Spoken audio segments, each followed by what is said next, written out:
Hello, hello, West Ham Network. Let's talk about James Ward-Prowse, shall we?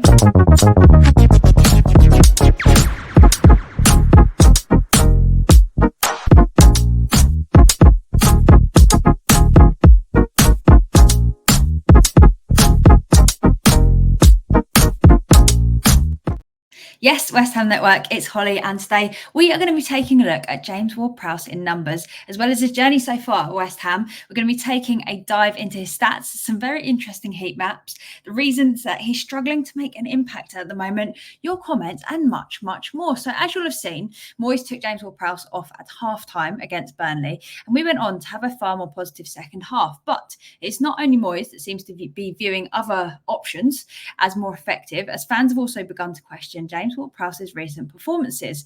But I'm not here to just give opinions today. I'm here to share the cold, hard facts. So to make this a fair debate, we're basically going to be taking a look at all the numbers that I've managed to collect. So first of all, we're going to be taking a look at his performance in the Europa League. So he got 3 assists in the first 2 games, another in September, and then nothing in the last 3 Europa League fixtures, despite getting a lot of game time with 90 minutes, and 81 minutes on the pitch. Then, looking at his Premier League form, in his first 15 games, you can see that he hit the ground running. In fact, he got 3 assists and 2 goals in his first 4 games. So he seemed like the best signing ever, didn't he? It was an absolute dream debut, having basically made the perfect start to his time at West Ham. And then he had 6 games with no goals or assists before getting 2 assists against Nottingham Forest and a goal 3 games later against Spurs, as I'm sure we all remember. But then, taking a look at the next 13 games, his form suddenly seemed to drop, and the numbers look a lot less flattering. So in fact, in those 13 games, Ward-Prowse has collected 2 goals and 2 assists. Is that bad for a midfielder though? Not necessarily, but for someone who is so good at set pieces, you would be disappointed to see such a drop-off. Now, the difficulty is that James Ward-Prowse is one of those players that if he's not scoring or assisting, questions are going to be asked because fans want to know exactly what he's bringing to our side. And there are a few players like this who have specific strengths, but then when they stop doing these things so well, it becomes really obvious and it becomes very difficult to justify playing them over others. For example, Alvarez makes last-ditch tackles, Kudus and Bowen run at people, Antonio holds the ball up. They've all got these certain sides of their games, but it only takes that side of their game to dry up, and suddenly you're struggling to see what they bring. And it's the same with Souček. When he stopped getting on the end of long balls and getting his goals, he faced significant criticism, and rightfully so. But James Ward-Prowse is obviously a player who has a very specific attribute that we all know about. So we now find Ward-Prowse getting asked the exact same questions because he's not getting the goals and he's not getting the assists. And we brought in a set-piece specialist that was renowned for scoring from free kicks. And in fact, looking at this, he only actually needs 1 more goal from a free kick to equal David Beckham's record in the Premier League. But he is yet to score from a free kick for us. And on top of that, people are wondering why he doesn't try to play accurate long balls in open play. And a lot of comments have started being made about him needing to play more balls forward instead of playing it safe and passing backwards. So the big question, why is James Ward-Prowse struggling to make an impact at the moment? We know that he's got the ability to play an incredibly accurate ball, but he's also been playing more on the left at the moment. And if you take a look at this heat map, which I thought was very interesting, this shows his positioning throughout the season in the Premier League. So this is the whole Premier League season where he's been playing on the pitch. And as you can see, he's been playing on the left a lot more than he has been centrally, which is where we know that he actually plays best. So whether this is his own decision or something that Moyes has asked him to do, the problem is the same one that's plagued us for a while now, and that's that we haven't signed a left winger. So we need somebody in that space.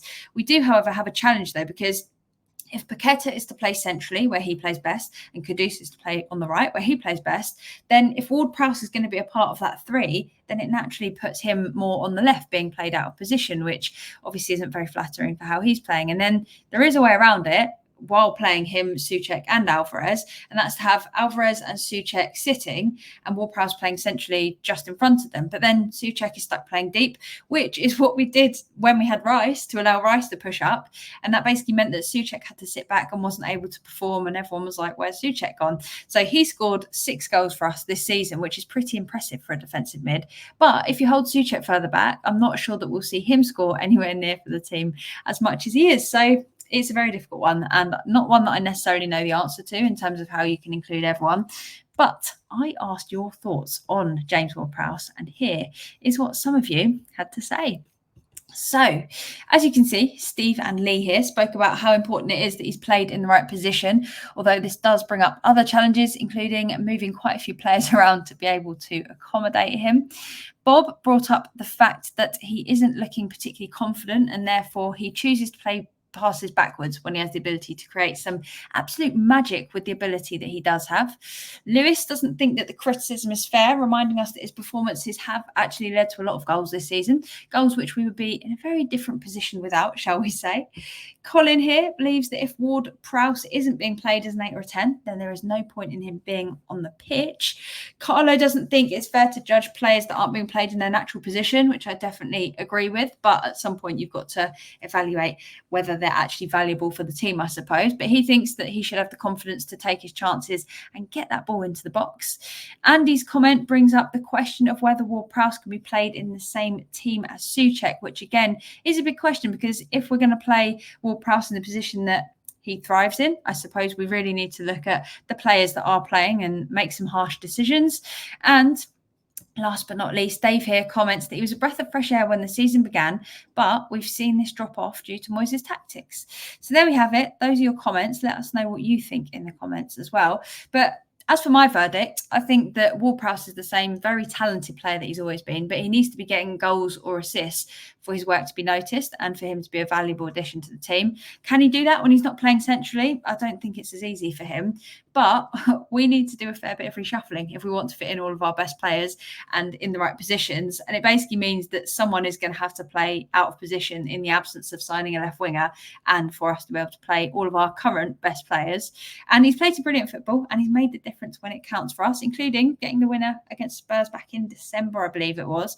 So I'm keeping the hope that he can still perform in claret and blue and do well for us. But it might just be that we have to play him tactically and make sure that we do everything we can to play him in the position that he thrives in and in the right games. So that's my take on the whole thing. But the question that I have for you, does James Ward-Prowse fit into your starting 11 as he's currently playing? And if so, where does he fit in and how does he fit in? Where are you putting him? Who are you shuffling to fit in where he needs to be? Drop us a comment and let us know your opinion. So there we go. That is all for me for now. If you haven't already subscribed, make sure you do. And also, please, please, please give this video a cheeky thumbs up because we want to know that you appreciated it. Make sure you get involved with the conversation. Drop it below. We'll be doing react videos, so I may well be featuring some of your comments as well in that. But until then, tune in at 5 p.m. where I'm going to be running through your Hammers headlines. Have an amazing day. And until next time, come on, you Irons.